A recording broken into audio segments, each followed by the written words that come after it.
পারিবারিক অশান্তি, সবার ঘর থেকে গৃহবধূর ঝুলন্ত দেহ উদ্ধারকে ঘিরে উত্তেজনা বালুরঘাটের একে গোপালন কলোনিতে। খুনের অভিযোগ পরিবারের লোকেদের। পুলিশ জানিয়েছে মৃত গৃহবধূর নাম প্রিয়াঙ্কা কুমারী দাস। এদিন সবার ঘর থেকে যার দেহ উদ্ধার করে ময়নার তদন্তে পাঠিয়েছে বালুরঘাট থানার পুলিশ। একই সাথে এই ঘটনায় অভিযুক্ত স্বামী ও তার বাবাকেও আটক করেছে পুলিশ।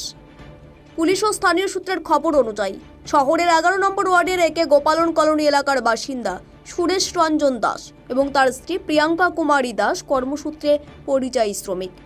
কয়েক মাস আগে সন্তানের অন্নপ্রাশন উপলক্ষে সুরেশ এবং তার স্ত্রী ভিন রাজ্য থেকে বালুরঘাটে নিজেদের বাড়িতে ফিরে আসেন। বর্তমানে বাড়িতে থেকে এই রঙের কাজ করত সুরেশ।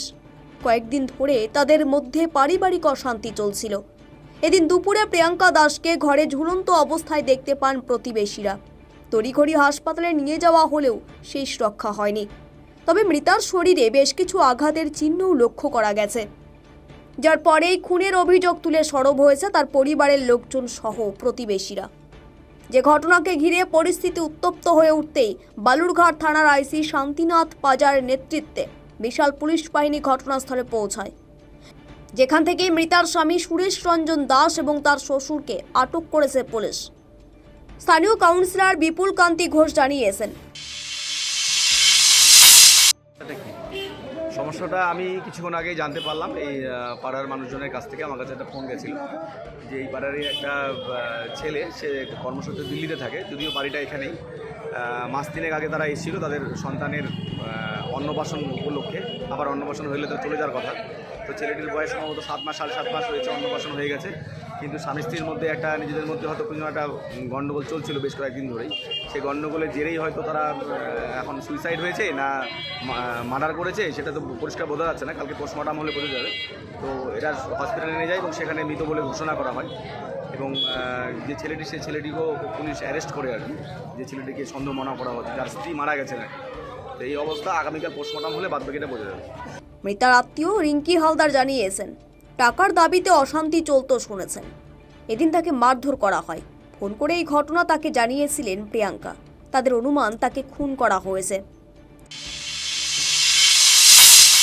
আমার ভাগ্নিকে এরকম মেরে ফেলা হয়েছে, ওই কারণে আমরা এসেছি। কে মেরে ফেলেছে? ওনার হাজবেন্ডই মেরে ফেলেছে। ওটার নাম কি? সুরেশ রঞ্জন দাস।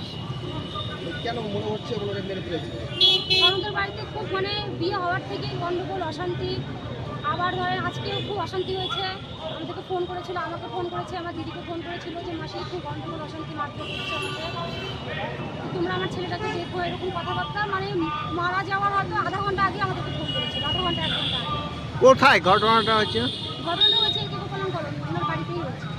যে মারা গেছে তার নাম কি? প্রিয়াঙ্কা কুমারী দাস। প্রতিবেশী সন্ধ্যা বর্মন জানিয়েছেন, মাঝে মধ্যেই গন্ডগোল চলছিল। এদিনও মারামারির আওয়াজ শুনতে পান। তারপরই দেখতে পান ঝুলন্ত অবস্থায় রয়েছে ওই মহিলা।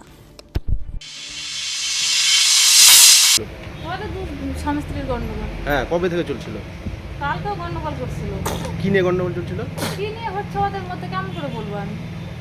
আপনি তো পাশের ঘরেই ছিলেন। আমি ভিতরে ঘরে থাকি, এটা তো বারণ নয়, ভিতরে ঘর আছে, ওখানে থাকি।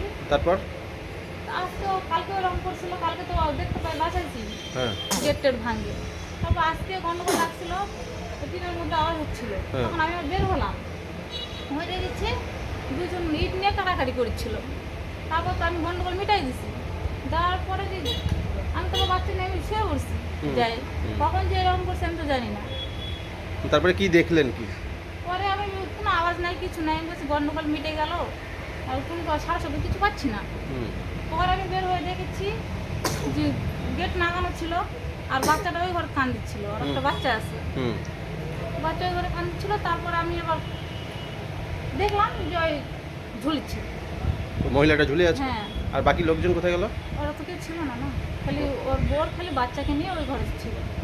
কতদিন ধরে গন্ডগোলটা চলছিল? এটা তো কালকে গন্ডগোল হয়েছিল, আর আজকে। কি করে লোকটা, কি করে ছেলেটা? ও তো রঙের কাজ করে, বাইরে থাকে, আগে ছিল বাইরে, এখন রঙের কাজ করে। আপনি কি ভাড়াটিয়া থাকেন নাকি? দক্ষিণ দিনাজপুর থেকে সীমান্তের কথার বিশেষ রিপোর্ট।